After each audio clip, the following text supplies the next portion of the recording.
अस्सलाम वालेकुम स्टूडेंट्स, हम वीक 16 की लेक्चर 31 और 32 की लास्ट वीडियो पे आ गए हैं। इस वीडियो में हम डाटा फॉर्मेट वैलिडेशन के एग्जांपल देखेंगे कि ईमेल के लिए हमने डॉट और @ की पोजीशन को कहाँ पे होना चाहिए तो आपका ईमेल वैलिड होगा।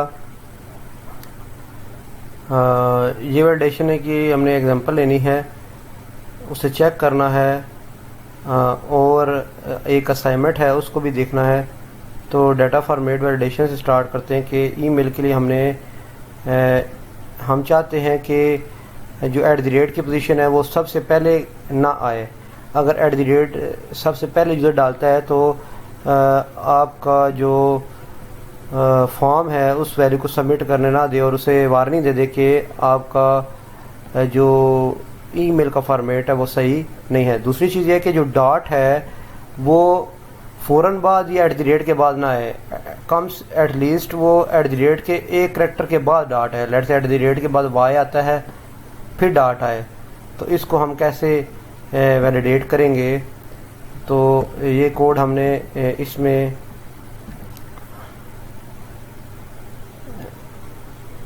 वेब पेज के ऊपर लिख लिया और फॉर्म में हमने देखा कि फॉर्म का नाम है माई फॉर्म है। सबमिट के ऊपर ये वैलिडेट ईमेल का फंक्शन हमने कॉल किया हुआ है जो कि रिटर्न करेगा ट्रू या फॉल्स इस फॉर्म सबमिट को। अगर ट्रू रिटर्न करता है तो फॉर्म सबमिट हो जाएगा, अगर फॉल्स रिटर्न करता है तो फॉर्म सबमिट नहीं होगा।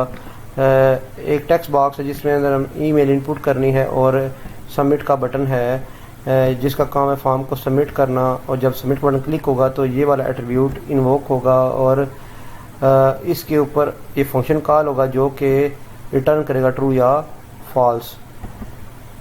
तो वैलिडेट ईमेल के फंक्शन पे जाते हैं। अब यहाँ पे ईमेल की आईडी डॉक्यूमेंट के ऊपर जो माई फॉर्म ऑब्जेक्ट है उसकी ईमेल की वैल्यू हमने ले ली। अब इस ईमेल की वैल्यू अब यहाँ पे आपने समझना है कि इंडेक्स ऑफ जहाँ पे भी ईमेल पे यूज़र ने डाला होगा @ ईमेल में जहाँ पे @ आ रहा है उसका वो इंडेक्स उठा लेगा। लेट से वो फर्स्ट इंडेक्स पे आ रहा है तो उसका फर्स्ट एलिमेंट @ है @ali@gmail.com लेट से। तो @ अब कितने इंडेक्स पे आया, 0 इंडेक्स पे, ठीक है। तो ये 0 जो इंडेक्स है वो हमें मिल जाएगा और हमने किसको @पोस्ट के वेरिएबल में स्टोर कर लिया, ठीक हो गया। तो ज़ाहिर बात है जब यहाँ पे @पोजीशन आएगी 0 तो 0 @पोजीशन क्या होगा कि @ आपका 0 इंडेक्स पे कब होगा, जब सबसे पहला करैक्टर @ होगा। तो यहाँ पे चेक लगा हुआ है कि @पोजीशन अगर लेस देन 0 है, लेस देन 1 है, मतलब कि 0 होगी, तो उस केस में अलर्ट देगा कि वैलिड ईमेल इंटर करो और फोकस दोबारा ईमेल के टेक्स्ट बॉक्स में चला जाएगा और रिटर्न फॉल्स करेगा। बाकी सारे केसेस में रिटर्न ट्रू करेगा। दूसरी चीज़ क्या है, हम चाहते हैं कि जो डॉट की पोजीशन है वो @ के फ़ौरन बाद ना आए। उसके लिए हमने क्या किया हुआ है, किस डॉट की जो सबसे आखिरी वाला डॉट होगा, हो सकता है कि @ से पहले भी डॉट लगा, जैसे हम लिखते हैं अली डॉट खान, तो इस डॉट की बात नहीं हो रही। जो आखिरी वाला डॉट होगा ना जो कॉम से पहले आएगा तो उसकी बात हो रही है। तो उसको उसकी पोजीशन को कि वो किस इंडेक्स पे, उसके लिए हम यूज़ करेंगे लास्ट इंडेक्स ऑफ डॉट, ठीक है। लास्ट इंडेक्स ऑफ डॉट ये जो करैक्टर है अपने पास किसका लास्ट इंडेक्स देगा। तो लेट से हमारा जो अभी हम एक एग्जांपल्स देखेंगे उसकी पोजीशन क्या होगी, तो डॉट पोजीशन में आ जाएगा। तो डॉट पोजीशन माइनस @ पोजीशन, तो इनमें जो फ़र्क होगा अगर वो 1 है तो 1 लेस देन ट्रू। 1 फ़र्क कब होगा कि जब दोनों एक के बाद आ रहे हैं, कंसेक्टिव, मतलब @ के बाद डॉट आ रहा है तो इसका मतलब यह है कि दोनों में एक का फ़र्क होगा। तो एक का फ़र्क जब आएगा तो 1 लेस देन 2 कंडीशन ट्रू हो जाएगी, तो उस केस में भी आपका फॉर्मेट गलत होगा। इस चीज़ को हम एग्जांपल से देखते हैं। ये वाला चेक आपको समझ तब आएगा जब हम इसे पेज को रन करेंगे और वहाँ पे हम ज़रा इंडेक्स की कैलकुलेशन करेंगे।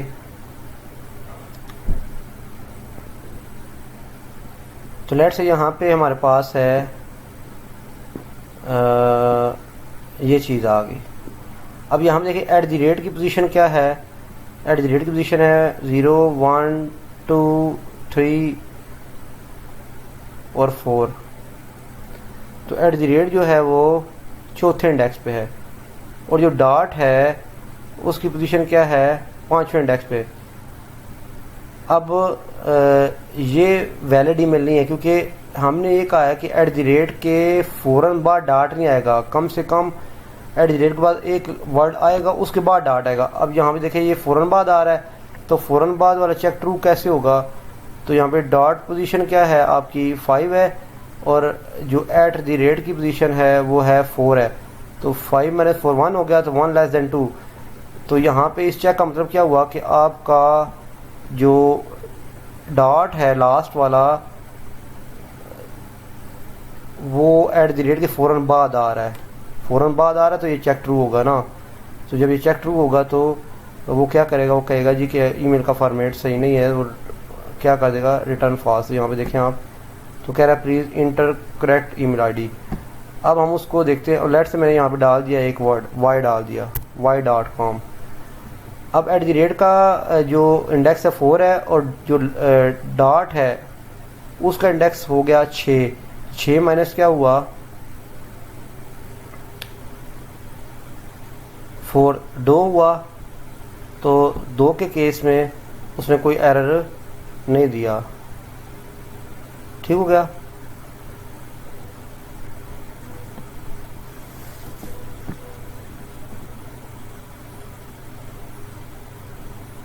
दो लेस देन 2 नहीं ना होता, तो इसका मतलब ये है कि 2 का अगर फ़र्क है उसमें है, तो ये आपका रिटर्न क्या करेगा, फॉल्स करेगा, रिटर्न ट्रू करेगा, सॉरी। तो उस सूरत में आपका एरर नहीं आएगा।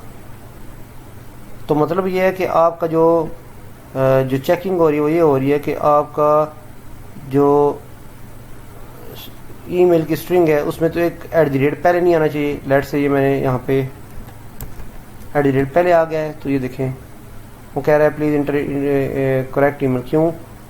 क्योंकि एट द रेट जो ना सबसे पहले आ रहा है। दूसरी चीज़ ठीक है कि ये डॉट और एट द रेट के दरमियान जी मौजूद है, एक वर्ड है, उस वजह से वो वाला दूसरा चेक जो है ट्रू नहीं हुआ। तो ये आपके आगे जो डाटा फॉर्मेट की वैलिडेशन है इसको चेक से हमने किया। तो मी जावास्क्रिप्ट के थ्रू हम चेक्स कैसे लगाएंगे फॉर्म वैलिडेशन के लिए वो हमने देखे हैं इसमें। सेकंड थिंग, इस लास्ट वीडियो की एक असाइनमेंट है जो आपने बनानी है, बहुत इजी असाइनमेंट है। आपने फॉर्म डिज़ाइन करना है जो यहाँ पे गिवन है, और फॉर्म सिंपल सा है। ये फॉर्म आपने डिज़ाइन करना है, और इस बटन के क्लिक के ऊपर इसी फॉर्म के नीचे ही जो डाटा यूज़र ने इनपुट किया वो यहाँ पे इस फॉर्मेट में डिस्प्ले करना है। ये पूरा एक ही पेज है, उसी पेज पे, मतलब इसका कंसर्न आपके असाइनमेंट का फॉर्म की इनपुट्स वैल्यू लेके डिस्प्ले करने का है, ठीक है जी। यहाँ पे हमारा कोर्स एंड होता है। तो hope for the best for your exams. इन आपने वीडियोस को गौर से सुनना है, स्पेशली मिड के बाद की सारी वीडियोस को आपने गौर से सुनना है। कोई क्यूरी है तो आपने मुझे वॉइस मैसेज करके क्यूरी करनी है, मैं लाजमी जवाब दूंगा। क्लासेस भी हो रही हैं, सेशंस हो रहे हैं, तो आप क्वेश्चन आंसर कर सकते हैं मुझसे। तो कोर्स को सही इस तरह से पढ़ने के लिए मैं फिर कहूँगा कि आपने जो वीडियोज़ लेक्चर हैं वो लाजमी सुनने हैं। अल्लाह हाफिज़।